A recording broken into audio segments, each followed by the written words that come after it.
This is Cults and the Culting of America podcast. My name is Scot Loyd, along with my friend Daniella Mestyanek Young, the knitting cult lady, also known as Captain Mestyanek. And that's very important because I imagine, given the events in our nation surrounding the tragic air collision in D.C. with the helicopter, I imagine you've been inundated with lots of questions.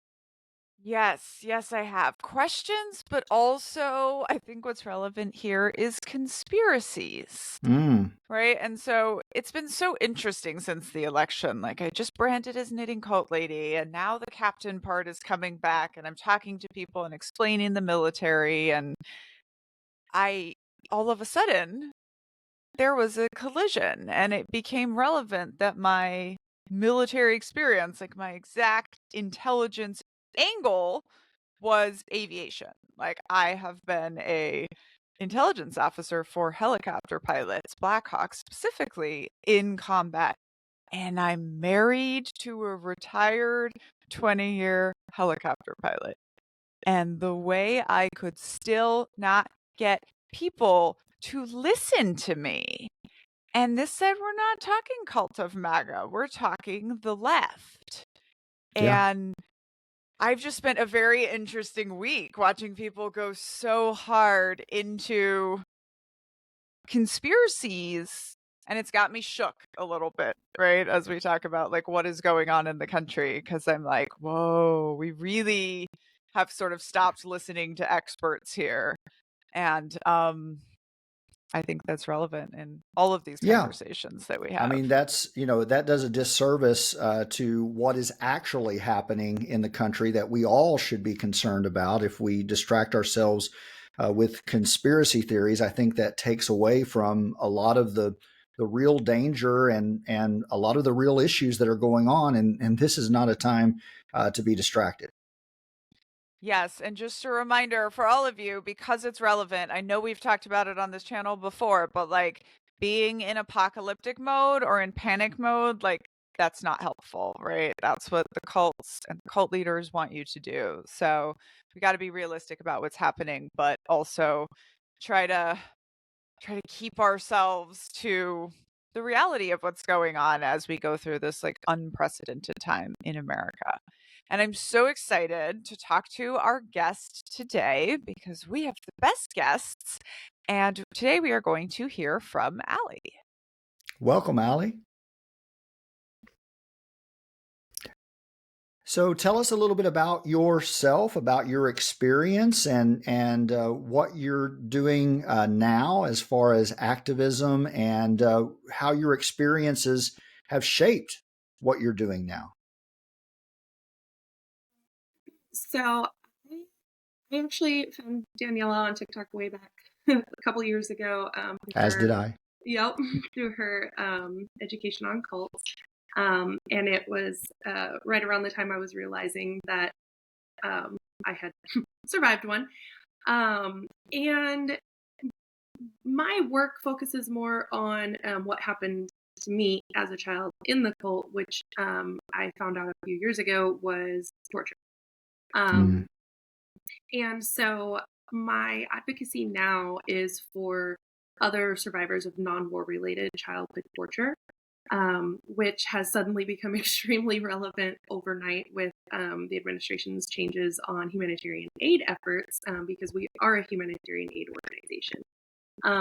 And I started my nonprofit because I found out that all the humanitarian aid in the US at that time was reserved for people who were tortured in other countries and are now living here, or were tortured through state sanctioned torture in the context of war. Both very important populations that absolutely need that humanitarian aid, but those definitions specifically excluded thousands of people who were tortured as children in their own homes and communities here on US soil. And so I said, okay, well, I guess we're doing this. Did not have any intention ever of going into nonprofits. That's a whole other thing. My background's actually in healthcare. But when I saw how big the need was, and I started sharing just a tiny bit of my story on that platform, and it took off, and I realized how prevalent this problem actually was and how little was being done about it, I said, okay, well, I guess we're doing something about it now. So that's where I am now. Well, thank you for your work, Allie. It is certainly something that is needed, and you referenced what is happening in DC with the cutting of humanitarian aid, which isn't really a big deal, right? As far as it's a big deal on the human aspect Mhm. of it, but as far as what they're endeavoring to do is saving money. I think it's like 1% Mhm. of what's going on, and so I would think that there are lots of other places that would be better served by their cost cutting. But we'll see what happens. But thank you for what you're doing. I think it's very, very important work. Yeah. And Allie, obviously for the listeners, I think this is going to be a bit of a heavy episode. Can you tell us a little bit of what you mean by a childhood survivor of torture? Because, I think you and I have the same thing when we tell our stories, that people think of that as distant, and Yes. torture, that's such a serious word. Mhm. What Yeah, does it mean? absolutely. So, the main there's kind of two aspects of the definition that I function from in my work. One is looking at the difference between torture and abuse. Torture is intentional and calculated, whereas abuse is often reactionary. Now, what this means, it may sound like a very small difference, but it actually has huge implications, because what this means when we're talking about child maltreatment, okay, I'm not an expert on torture outside of the context of child, but when we're talking about child maltreatment and the difference between abuse and torture, what this means is that perpetrators of abuse can very often be rehabilitated with access to education and resources. Um, but perpetrators of torture, they know that there are other ways to parent. They're very well aware. And they are actively choosing not to, because of whatever, we don't really know what makes people do these things. There are theories, but, for whatever reason, they are actively choosing not to parent in a kinder way. And instead, they are parenting in this way. And then regarding the actual logistics, this part's going to be a little heavy, but um, there can be a huge overlap in acts, but one of the main things that sets torture apart from abuse is that perpetrators of torture establish complete domination and control over their victims' access to the basic necessities of life. And then they leverage that control in exchange for information, compliance, or some other desired behavioral outcome. So, access to basic necessities of life is exactly what it sounds like. They're controlling your ability to breathe, your ability to access nutrition and hydration. Sleep deprivation is a very common one, forced positioning, exposure to the elements, those types of things. And the reason why I focus so much on the difference between torture and abuse is because the trauma is different, the healing is different. And that is so, that's at the crux of what happened when I still remember where I was sitting, what I was doing when I learned that what I had been through was torture. And I just had such a melting away of shame, because I was like, oh my God, I wasn't abused, I was tortured. I've been trying to heal like an abuse survivor. I haven't been doing it Yeah. wrong. It just wasn't set up for me. It wasn't set up for survivors like me. Yeah. Simple things like breath work in trauma circles can be so counterproductive for torture survivors. So that's kind of an overview of the Yeah. difference and types of things.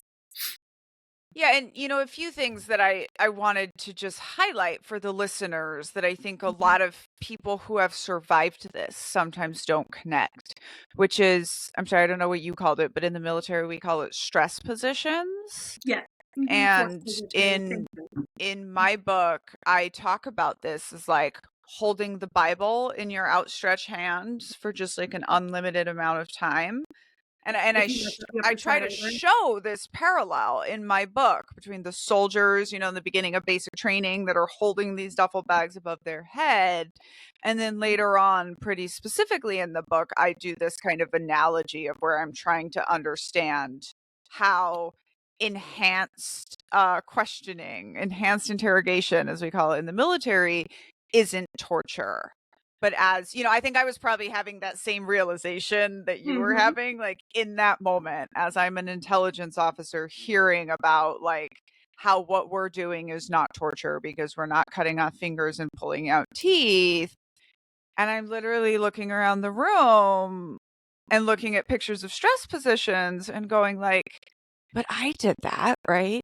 A few Yep. other things like solitary confinement. Yeah. I think honestly, this is a big part of why I knit all the time or like always have a project with me.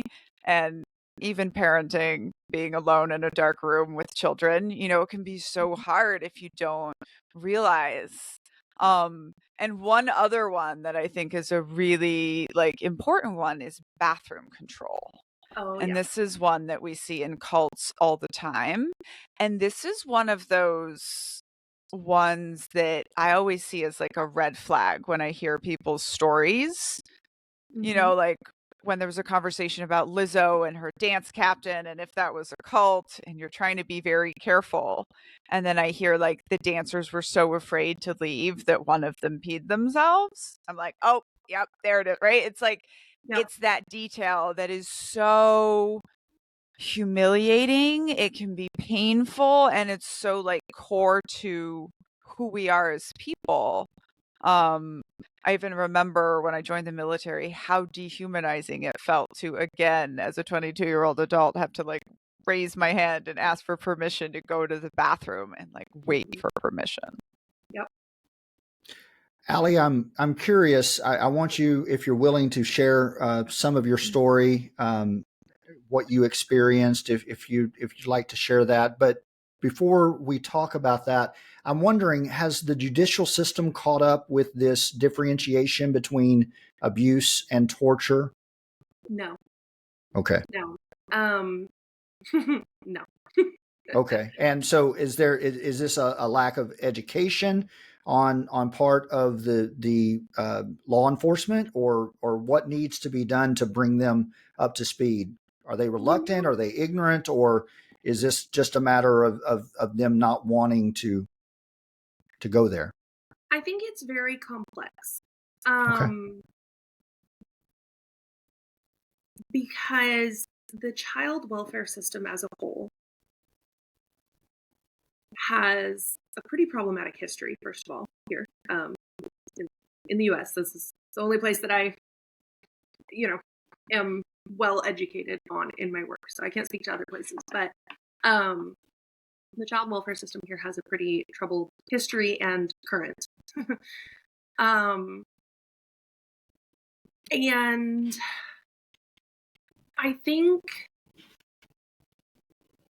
in terms of the logistics, because the roots of that issue and why this issue is not up to speed in the child welfare system is honestly so complex. I don't think that I could even begin to deal with it in this. But I think the logistics of why has a lot to do with a lack of education.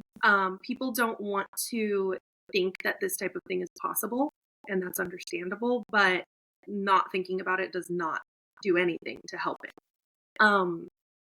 And so like a huge red flag that I talk about in my trainings for professionals is multiple runaway attempts.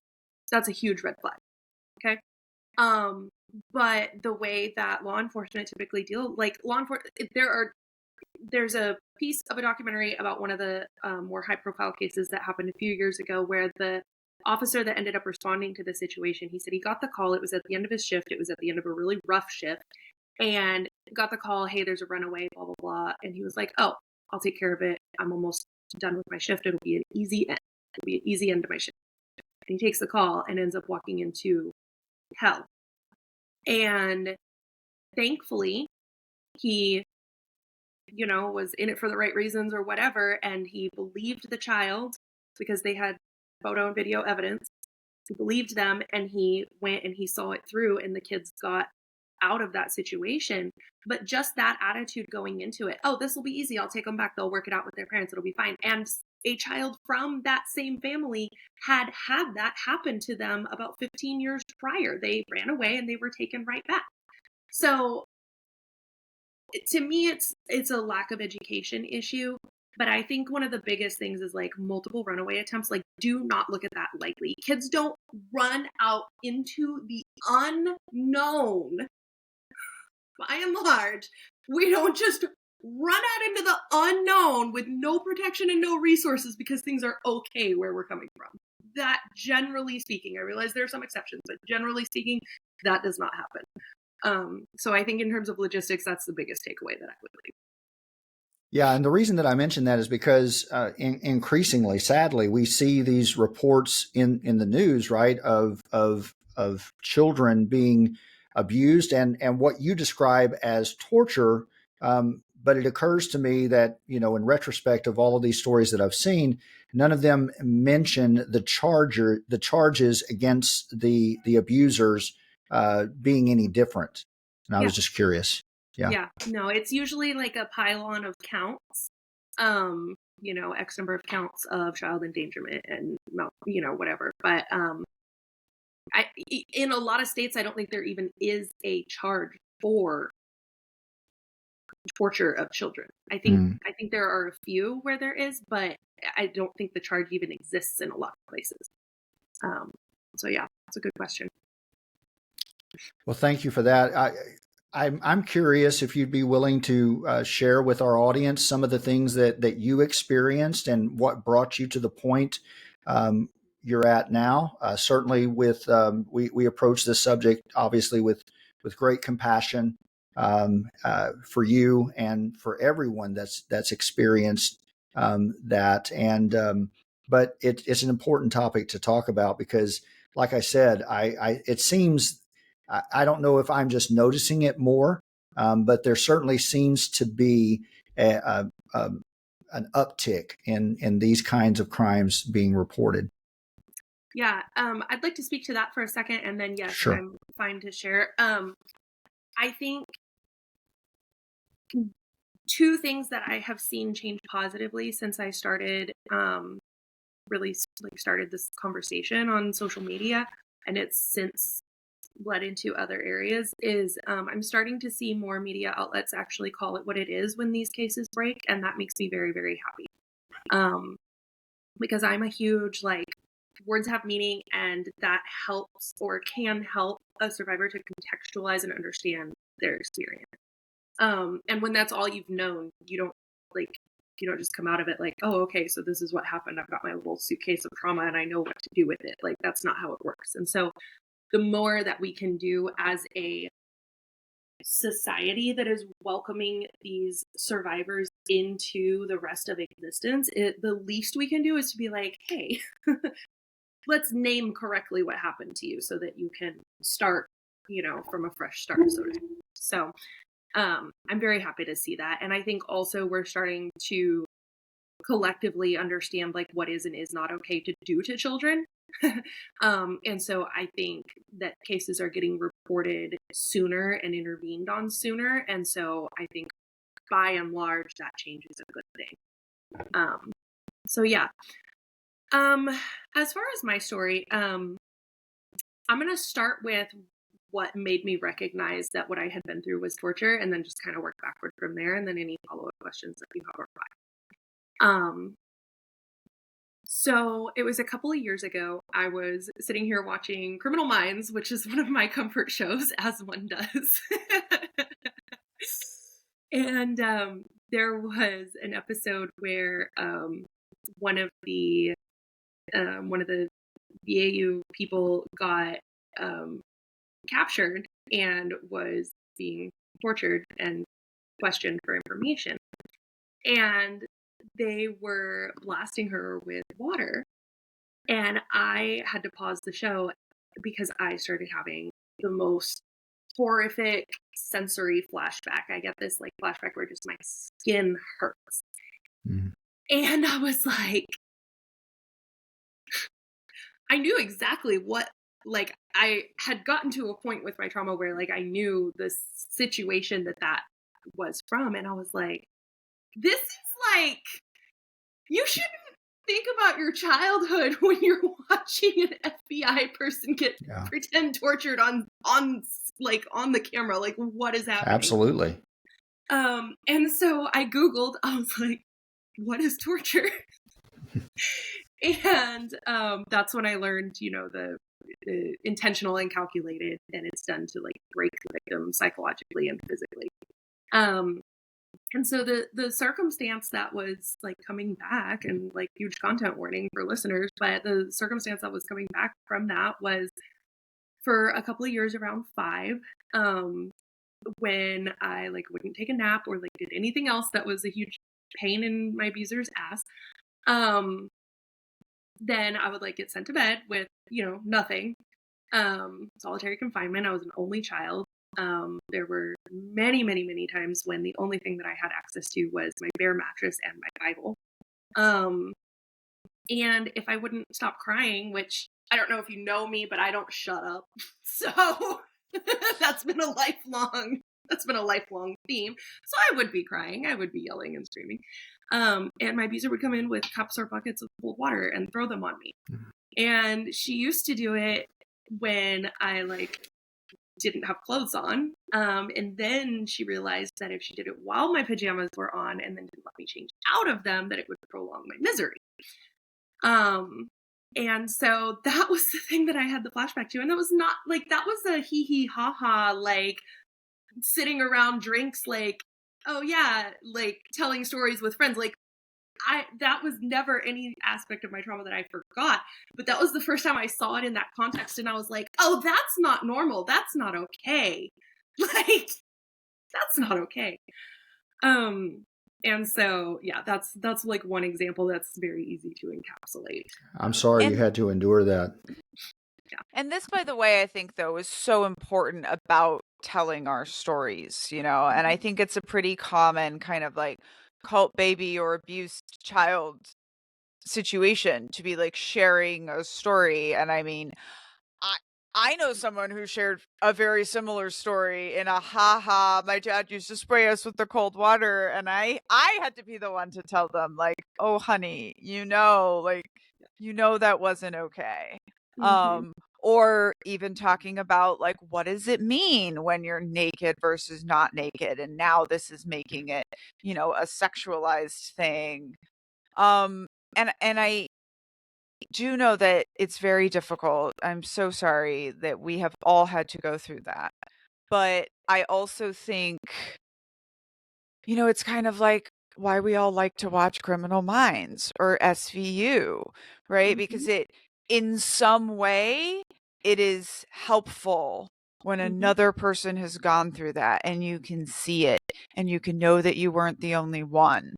And if it's being depicted there, or if I'm hearing you tell a story and I'm relating to it, it doesn't actually matter what names our abusers gave it or what ways people have tried to justify it in the past, right? Like, you're relating to an FBI interrogation, so you know what you know.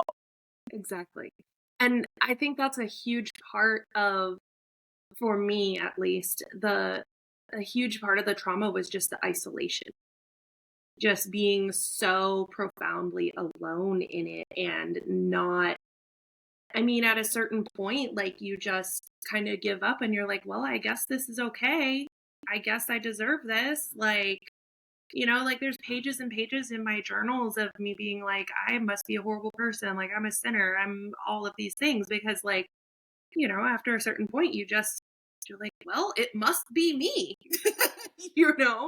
So, yeah, I think there's huge power in sharing our stories and relating to other people, because it knocks down those walls of isolation little by little. Absolutely.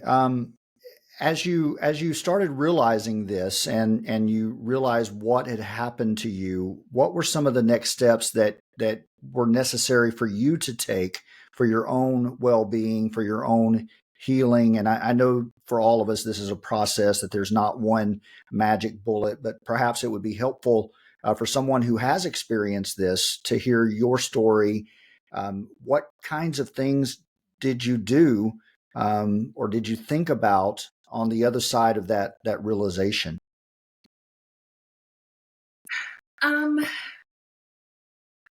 Kind of a few things. At that point, I had been in therapy for quite some time. I actually did not identify my childhood as abusive when I started therapy. I started therapy because of some childhood sexual assault things that bubbled to the surface in a very ugly way in my mid-20s. And in the process of healing from that, I very much, as I started to kind of really develop self-esteem for the first time and understand what is an acceptable way to be treated and what is not an acceptable way to be treated, I started to see the other circumstances in my childhood in a different light because of that giving up and just being like, oh, this is just how it is. I was like, wait, no, this isn't just how it is. And this made me more vulnerable to that. And that's not okay, And so it was a very long process. And by the time I came to call what I had been through as torture, I had already identified my childhood as like fairly abusive, like fairly not okay. I had gone into contact with my abuser. And so it was almost like there was this like backlog of like work that just fell into place with that realization, is how it was for me. And so I really kind of hit the ground running. I think it was probably a couple of months, maybe. My memory of that particular period of my life is a little bit hazy, so it may have been a little different than that. But it was pretty shortly after that I was like, oh, this is a problem. Okay, we're fixing it. That's just very much how I am as a person. And so I was working with another nonprofit. One of my friends here locally runs a music therapy nonprofit, and I had reached out to them. I was like, hey, maybe we should like start a fund or something. And it took a while for their board to review it. And in that time, I was learning and having these conversations. And I was like, wait, no, this problem is so much bigger than just like a random $10,000 fund for a couple of people to go through therapy. This is huge.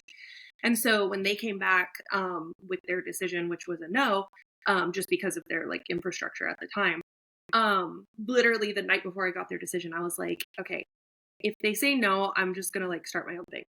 And they did. And so I did. And that really is what has helped me heal, because the other component of that is I was extremely suicidal I had been various levels of suicidal since I was about 5, but it really came to a head in 2020 when just everything kind of hit the fan. And a couple of years after that, I was still just going kind of like day by day and week by week. And I was like, okay, I can stick it out for 20 more years. I can do anything for 20 years. I survived that for 20 years. I can stick it out for 20 more years. And so I had an end date in my head, and I was like, I'm just going to reassess at that point, and I'm just going to get through what I got to get through until then. And then this kind of came along, and now I'm like, no, wait, like this is like, I'm actually doing what younger me envisioned, like helping other people like not feel as alone in those situations. Like, yeah. So it was kind of a really weird way that everything all kind of came together that has brought me to where I am now. So Absolutely. Thank you. I think there's something really important that you said when you said, as someone who's sitting here talking to us, who works in childhood torture, who has survived torture, and you said you didn't think of your childhood as abusive. mm-hmm. And to people that haven't had an abusive childhood, I know that sounds a little bit out there, but that was the same thing for me. Until I had my sort of triggering moments. And, I don't know if you felt this way, but I almost felt like there was a me that had been putting everything in its boxes to survive when you were a child. And you just didn't even turn back around to look at it. But also, I think what was so great there was the little piece that you said about how because you had been doing all of this work, that when you did have this big realization, it almost felt like things were falling into place.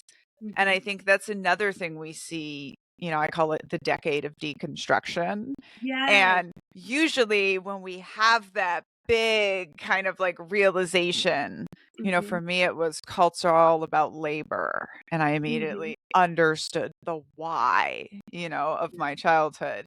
But when you look back, you see that you've been doing all this work. Yeah.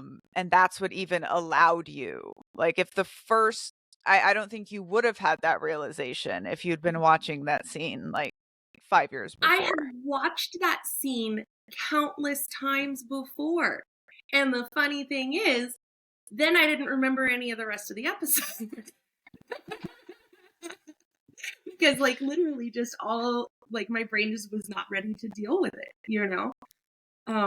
And to your point about not knowing that what we had been through was abusive, let alone torture, I forget how bizarre that sounds to people who have not been through this. But I'd like to speak to that a little bit because I think that victims and survivors, however you identify, which personally I don't have a problem with the word victim. I kind of like the word victim, but that's a whole other thing. Like victimizing just means being harmed by something. Like I don't understand why everyone is like, no, you're not a victim. Like, yeah, no, it's okay to like be a victim. That doesn't mean you can't also be empowered and heal. Like, anyways, sorry, let me just stick that soapbox in the corner for a second. But the piece about not recognizing that what we had been through was abusive, let alone torture. I think that these perpetrators continue to thrive by our continued ignorance. And I want to pick at that a little bit because what's really important for people to understand is that, at least in my experience, when you're in that, this is one of the things that sets abuse apart from torture. Torturers will talk to you about abuse. They'll talk to you about the shit that happened to them. I read A Child Called It when I was like 10. And I was like, I literally remember I was sitting on my bed. I read the last page. My stomach dropped out through my butt. And I went, it can get so much worse. I better get it together.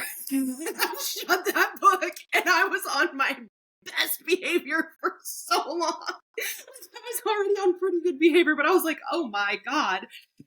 And like, so that's the thing is like, we didn't, or at least I didn't grow up unaware of abuse. But what I was told over and over and over is no, abuse is when it happens for no reason.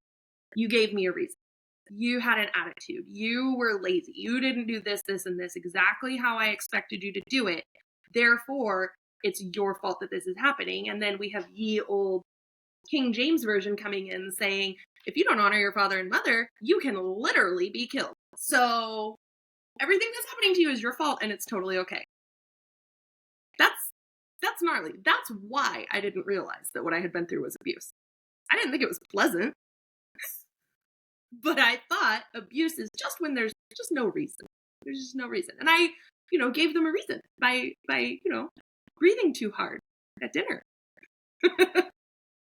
That's not okay. And I think that's an important point to emphasize is that so many of us grow up in situations and circumstances. And I used to tell my students in the classroom to think back to your first time leaving your home and spending the night at a different home and how you walked away from that experience, because we are conditioned to believe that everything around us is normal, but then you have another experience and you see people living differently and you realize that everyone has their own normal. So it should come as no surprise that even those of us that have experienced such abuse and such torture would think, okay, this is how my world is defined. And to your point about abuse, us being conditioned to believe that abuse was for no reason. Just to be clear, there is no justification at any time, anywhere Yeah, absolutely. And Mm-hmm. it's just first of all, it's counterintuitive, right? That you're going to teach someone to abstain from violence by perpetrating violence on them. And that was sort of the culture in which I was raised, right? I grew up in Arkansas, the buckle of the Bible Belt, and it was all about, as you mentioned, the King James Version and spare not the rod. So that was a lot of my experience as well. Yeah, I think it is this really important part of taking off the cult language, right? And like actually calling it what it is. And, here's another one that I bring up with people, like military drills, right? Like if you were a kid and you knew how to do a perfect push up, you might need to re-examine that. Yep. And I've had interesting conversations with, especially, soldiers love to be like, oh, it's the new woke military soft, and like the drill sergeants don't punch you or hurt you anymore. And I'm like, no, they make you do it to yourself. They make you do repeated exercises until muscle failure. And this is part of the formula of how you break people. It's actually quite simple. It's isolation, pain, and small acts of kindness. And when you're in a situation where you're either a child or you're like a soldier, you're isolated in training, right? You're dependent on these powerful figures in your life who are hurting you, but you're also dependent on them for food and survival, right? We grow up only having the language that they gave us. We grow up loving them, even though they do these horrible things to us. And, this was even one of the things for me looking back where I said, once I wrote down the story of my life in words that civilians use and outsiders use, you go back and look at it and be like, oh, these adults that I thought were the good adults in my life, but like in no, right? They weren't on my side when I needed them. Like they were not protecting me.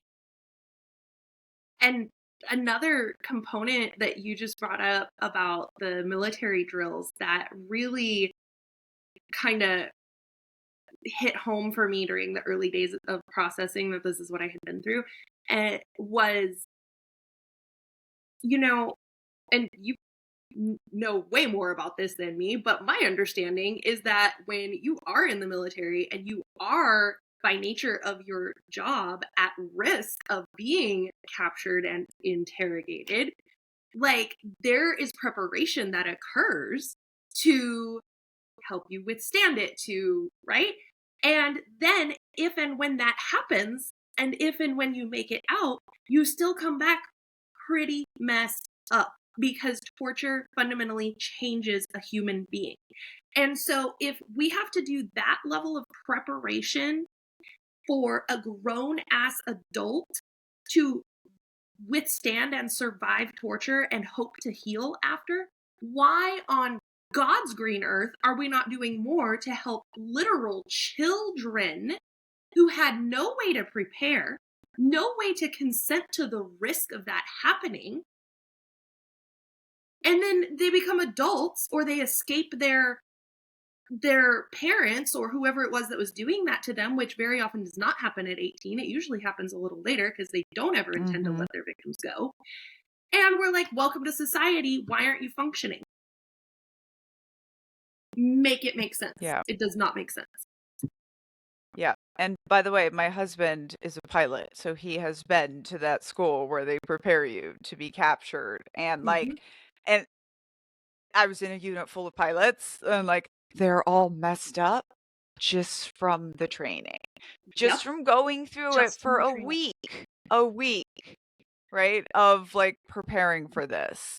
Yes. And definitely some of us out there have lived this in so many ways. Mm-hmm. And Daniela, if you'll just speak to this point from your experience as a military officer, as an intelligence officer, um, that we went through a period of time in our nation right after 9/11, and then the war on terror, where these arguments were put forth, and they were even official policy of the Bush administration, I believe. Maybe it wasn't official, but it was something that happened, right? Where people would argue, well, we won't get the terrorist unless we torture them. But I think everything that I've read and everything that I've heard from you and from others is Yeah. that you torture someone long enough, they'll tell you whatever it is that you want them to tell you, and there's no Yes. way to verify that information. It has never been shown. It has never been shown that torture produces a good outcome, right? Like the same exact thing we were saying about like spanking children to teach them not to hit doesn't work, you know? Exactly what you said. Like and it's not when we say they'll tell you whatever they need to know, they'll tell you whatever you want to hear, right? I mean, cults get people to do this, right? So like identity breaking indoctrination when you first get into a cult, right? Children of God wasn't letting you eat, sleep, or drink for about 72 hours while they were working you out, praising God and jumping up and down, right? Like they're pushing you to a limit. And then just from that, which is nothing compared to military or compared to whatever, people would still say anything they wanted when they were getting them to write down their stories, right? So like, or like if you've ever talked to a mom of a newborn baby, right? I swear when I had a child after all of the things we mentioned, and I was like, oh, I have a whole new understanding of sleep deprivation and why we use it the way we use it, literally specifically to break people. And this sounds so horrible. I'm like in the context of the civilian world. But one of the things you would do when you have a soldier that just wouldn't cooperate and wouldn't kind of like get with the program is you make them sign in on the hour every hour. And if they're really getting spicy, you make them do it in a different uniform every hour. So for 24 hours, you're not even getting like a full sleep 1 or 2 days, right? And that soldier is perfect again. And so like people will say anything, people will do anything. If you keep someone awake for about a week, they start trying to kill people. I'm still thinking I'm on TikTok, in order to get sleep, right? So it's like it's not even effective, right? And I think like it's still so much of how we justify it comes down to the same ways that we justify hitting children, right? Or kind of like corporal punishment. But like, I've had people ask you like, well, what if your kid was about to run out in the street? At every level of age that she's been, I've had to have a different reaction to that. And none of them included, I have to hit her to make her not go out in the street again. People love to come up with the most extreme, like, they're basically saying, what would it take to get you to hit your kid? Like, ma'am, nothing. Like, stop, I'm not going to do it. And I think that's something that we have yet to deal with in our nation, and we talk a lot about the meta cult, right, of the patriarchy and of capitalism and of every racism that we deal with, specifically here in the United States, but one that we don't often talk about is this culture of violence. As Americans, we love violence. If you look to our fixation and fascination with guns, and not just guns, but weapons, literal weapons of mass destruction, and our commitment to those guns, no matter how many tragedies we have, whether it's homicides or school shootings or everything that happens, people still defend their right to carry these particular weapons, and they defend, right? If you have this conversation that we're having right now, I know in certain parts of the country where I was born and raised, this is still very much part of the culture that in order to have well-behaved children, then you must perpetrate violence on them. And growing up in the evangelical culture, there were entire shows, right? I remember Focus on the Family. This was a big deal, right? Where they would actually have entire programs dedicated to teaching parents how to hit. And of course, they didn't say hit, but how to hit your children. And they would tell you how to do it step by step. But it was still perpetrating violence. And I think that's something that maybe we don't talk enough about, our fixation for violence in this nation. I mean, this is one of the reasons why we still haven't ratified the United Nations, what's it called? Rights of the child. Yeah, exactly. Rights of the child, which, like, it used to be us in Somalia, and Somalia has ratified it. And it is literally because evangelicals and Mormons and all of these people still want to keep hitting their children. And in 2018, the APA, the American Psychological Association, right, it came out and said, right, y'all, the studies are in, right? Like, there are enough children have grown up without being hit that we know that this 2,000-year-old adage that you need to hit your children is, like, not right, but this is also part of why I think education is so important in this area, right? And talking about what it is and talking about the difference, because so many people, as Allie had mentioned, right, like, they were raised in this way, which is abusive, and then they turn around and they think that they have to pass that down, like, in order to control our children, in order to have this outcome, like, we have to treat them this way. And I think right now, obviously, we are questioning all of that and trying to build a new paradigm. But I agree with you, Scott, and I think this was part of the cult wars. This has been part of religious leaders lobbying and campaigning to keep their power. And quite frankly, children are the most oppressed class in America. And we don't talk about it enough, and we don't do enough of the work. And I'm so grateful for people like you, Allie, that are, like, using your pain and your story to do something about it. Absolutely. Thank you. And another thing that I want to talk about, since we're kind of on the subject of children being the most oppressed class, I think that's the perfect way to put it, is that, and this kind of goes hand in hand with, like, trauma being passed down in the generations, as well as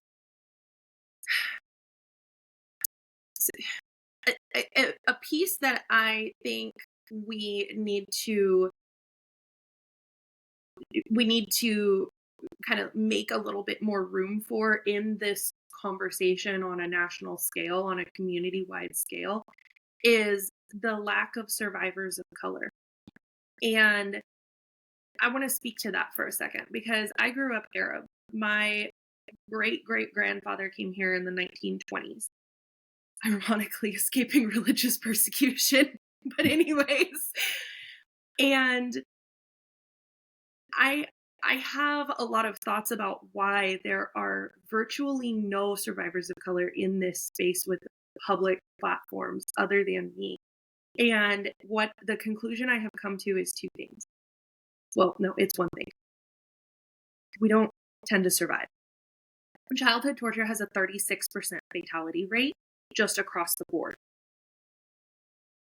But if you look at all the high-profile cases of childhood torture that have broken in the last 10, 15 years, every single one that has resulted in death has been a child of color. Every single one that has resulted in not death has been a white child. And, I have my own personal thoughts on that. Personally, I would have preferred death a lot of the times. But if we're talking about whose story gets to survive and who gets to have a chance to opt in or out to life outside of trauma, that's a problem. And the reason why I think it is that way is two reasons. One, when these children are killed by their own parents of the same race and ethnicity, there is an overlapping of what is the term that I'm looking for? Of an overlapping of oppressions, an intersection of oppressions, right? Not only do we have being a child, but parents of color face enormous pressure to get their children to conform. And in many cases, it can be life or death. Think about parents raising Black boys right now, hoping that they don't get shot by the police when they're just out living their lives, right?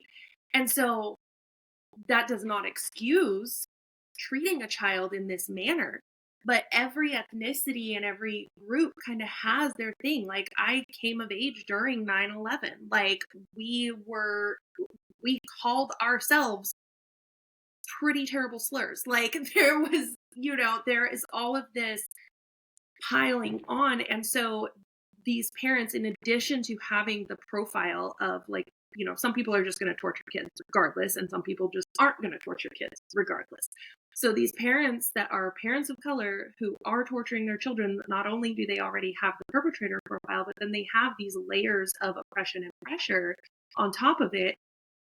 And then it gets normalized and passed down within the families. And then the children of color who are killed by white parents, typically foster or adoptive parents, I think in that case, a lot of it, if you dig deep enough, is most likely that they were racist parents that wanted to kill a Black or brown child, and so it saddens me that there is really not a huge community of survivors of color, because we don't tend to survive. That fatality rate goes way up, and it's horrible, so I think a lot of, to Scott's point about our obsession with violence, there is just so much emphasis on just raking people, even outside of torture circles, like, there's just so much hatred for ourselves that is instilled in us from these patriarchal religions. And when it connects with people with the right or wrong mental profile, and it creates some really horrible things. But I think the good news is that it is all interconnected, so pulling at any thread helps loosen the whole thing, but yeah, that's just something that I wanted to mention.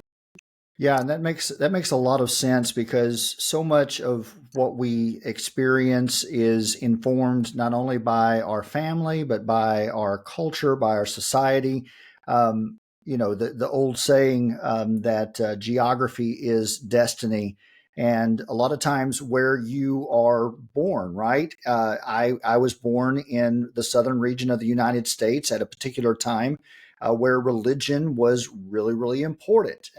And in that culture, in my family, it was very important. It wasn't necessarily that they had a commitment or an obsession for violence, although that was part of the society that informed their belief in the Bible that they should adhere to this particular custom or tradition. But it was also the fact that, as children, we were not seen necessarily as fully human. We were seen as props in order to make the parents look good.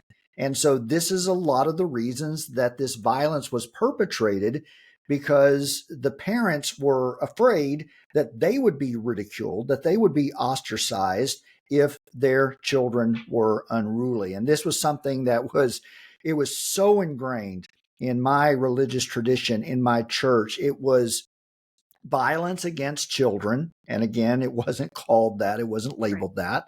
But words like discipline and spanking and Bible quotations like spare the rod, spoil the child. This kind of violence against children was celebrated. And in retrospect, how we treat as a society, as a group, as a community, as human beings, how we treat the most vulnerable among us says a lot about who we are. And that needs to change. And, I saw this like meme or something recently that said that one of the things that, sort of millennial and Gen X parents are doing is shifting the parenting model from you will love and respect me to I will love and respect you, and like teach you how to love and respect other people through modeling. And I think that's a place I would like to like leave this today, and then we can find out resources from you. But just that, you don't have to pass it down. And that we are also like breaking generational trauma. And like those of us that have experienced this kind of stuff, hopefully we're the last ones in our line, whether we reproduce or not. And we're creating new models of things. Scott, you were surrounded by good people who were trying to raise you with love, right? As usually we are in these cults, but they get caught in these systems that are so broken, and where children are so dehumanized. And there's this quote I really, really love that is, how do we change the world? Good people raising good children.